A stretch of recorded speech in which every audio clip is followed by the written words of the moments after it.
नहीं, क्योंकि आपकी अंदर खाने आपकी सरकार से बातचीत चलती रहती है। सरकार का इस वक्त क्या, आपको उनकी क्या मंशा लग रही है? देरी भी हो रही है, विलंब हो रहा है, कर्मचारी इंतजार कर रहे हैं, सरकार की मंशा आपको कैसी लगी?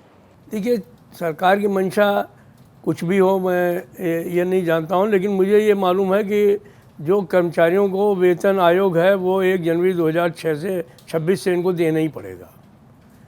अब समय से चीज़ें हो जाती हैं तो कर्मचारियों के अंदर भी संतोष रहता है, और अगर समय से वो चीज़ें नहीं होंगी तो उसमें निश्चित तौर पर असंतोष रहेगा।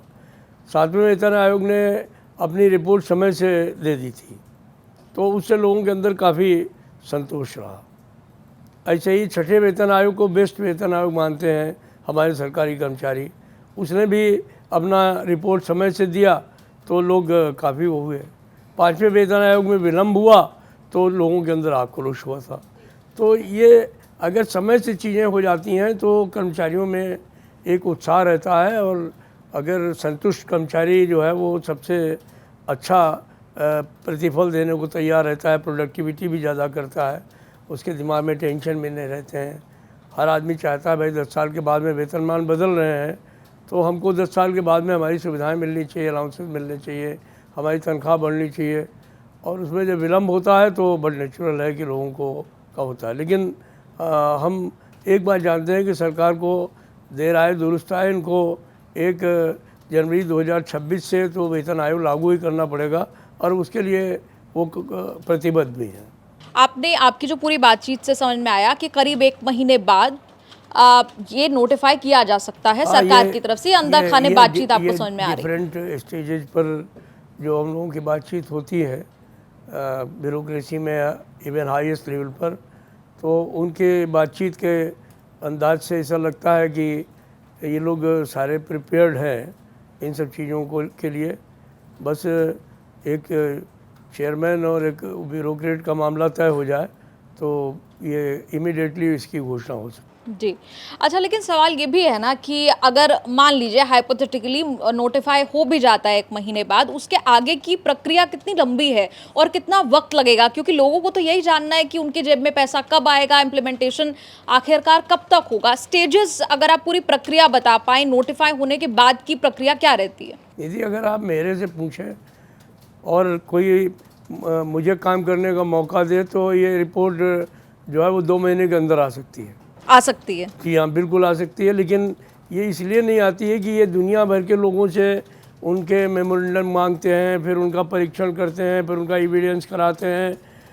अगर ये मान करके चलें कि NCJCM एक प्रतिनिधि संस्था है सारे केंद्र सरकार के कर्मचारियों की, हम उन्हीं से बात कर लें तो हम अपना मेमोरेंडम देंगे, मेमोरेंडम के 15 दिन के अंदर सारी चीज़ें हम उनको सबमिट कर देंगे।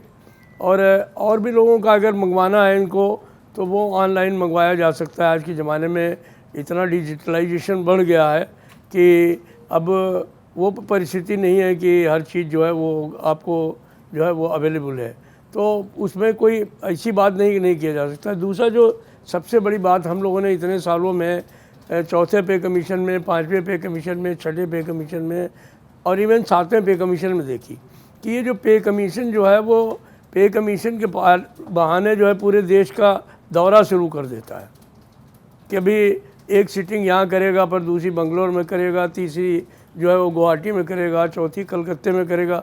ये सब चीज़ें जो हैं वो इनको त्याग दिया जाए और घूमने का मामला रह जाए। अभी एक पे कमीशन में मैं एक चेयरमैन साहब ने नोट भेज दिया कि हमको अमेरिका और यूरोप और जापान और चीन की यात्रा कराई जाए। वो तो कहो अच्छा हुआ कि उनकी वो यात्रा मंजूर नहीं की सरकार ने, तो इसकी क्या ज़रूरत है। अब कुल मिला करके हर पे कमीशन ने तनख्वाह के बाद में DA और DA के बाद में फिटमेंट फैक्टर के बाद में एक पे स्केल बना करके दे देते हैं। इससे ज़्यादा कुछ होता नहीं है। अगर यही करना है तो ये काम 1 महीने में भी हो सकता है। लेकिन जिस हिसाब से डिले चल रहा है उस हिसाब से मैं एक बार फिर वही सवाल दोहराऊंगी, कब तक लोगों की जेब में वो बड़ी हुई, क्योंकि उनके लिए तो वो 10 साल में आने वाली दिवाली है जिसका इंतज़ार 1 करोड़ से ज़्यादा कर्मचारी और पेंशनर्स कर रहे हैं। आप बिल्कुल ठीक कह रही हैं, बहुत ही बेसब्री से इंतज़ार लोगों को रहता है पे कमीशन का। एक बात तो मैं जानता हूं कि सभी सरकारी कर्मचारियों को 1 जनवरी 2026 से पे कमीशन का लाभ अवश्य मिलेगा, लेकिन जो आशंका है वो इस बात को लेकर के है कि अगर इसमें डिले हुआ तो अलाउंसेस के बारे में क्या होगा? जी पहले भी ऐसा हो चुका है कि जब भी पे कमीशन में डिले हुआ है तो इन्होंने पे कमीशन लागू तो कर दिया जो है वो 10 साल के जी। ठीक बाद, और अलाउंसेस जो है वो आगे डिफ़र कर दिए। मान लीजिए 8 महीने का विलम्ब है, 8 महीने कर दिए, 6 महीने का विलम्ब है तो 6 महीने डिफ़र कर दिए। तो ये एक शुद्ध रूप से कर्मचारी का नुकसान होने का काम होता है। तो वो एक ज़रूर हम लोगों के सामने यक्ष प्रश्न है, लेकिन हम सरकार से डिमांड करेंगे, बात करेंगे कि जब आपने अनाउंसमेंट कर दिया, सारी चीज़ें कर दी, तो आप हमको अलाउंसेस भी उसी डेट से देने का काम करें, 1 जनवरी 2026 से। जी। अच्छा, आपने इस बातचीत में ये भी कहा कि टर्म्स ऑफ रेफरेंस को लेकर आपकी सरकार से बातचीत भी हुई थी। क्या बातचीत हुई उस दौरान? अब टर्म्स एंड रेफरेंस में सरकार से जो उन्होंने हमको लिख करके दिया कि भाई इसमें ये लोग कवर्ड होंगे, ये तो हर बार की बात है कि इतने लोग कवर्ड होते ही हैं। उन्होंने ये भी कहा कि ये जो पे कमीशन है वो सेना और गैर वर्दी वाले लोग जो हैं उनके लिए, सारे केंद्र सरकार के कर्मचारियों के लिए लागू होगा। ये बिल्कुल एक सही सवाल है। कुछ सवालात ऐसे थे जो हम लोगों ने भी उनके सामने रखने का काम किया कि भाई आप ये तो कह रहे हैं, लेकिन जो फैमिली का फैक्टर है, अभी तक क्या होता है कि ये लोग जो परिवार है उसको 3 यूनिट मानते हैं।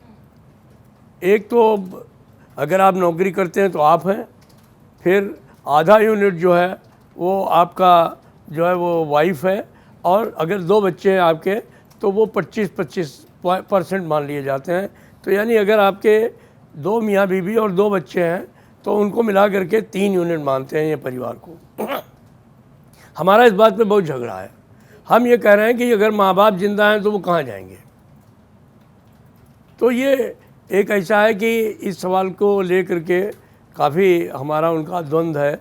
हमने उनको कहा है कि आप माँ बाप को भी जोड़ने का काम करें इसमें परिवार में, और ये 3 के बजाय 5 यूनिट जो है वो काउंट होना चाहिए। अगर 5 यूनिट का काउंट होगा तो तनख्वाहों में भी इजाफा होगा, उनकी सुविधाओं में भी इजाफा होगा, और जो हमारे कुछ सर्टेन अलाउंसेस हैं उनके भी बढ़ने में बातचीत आएगी।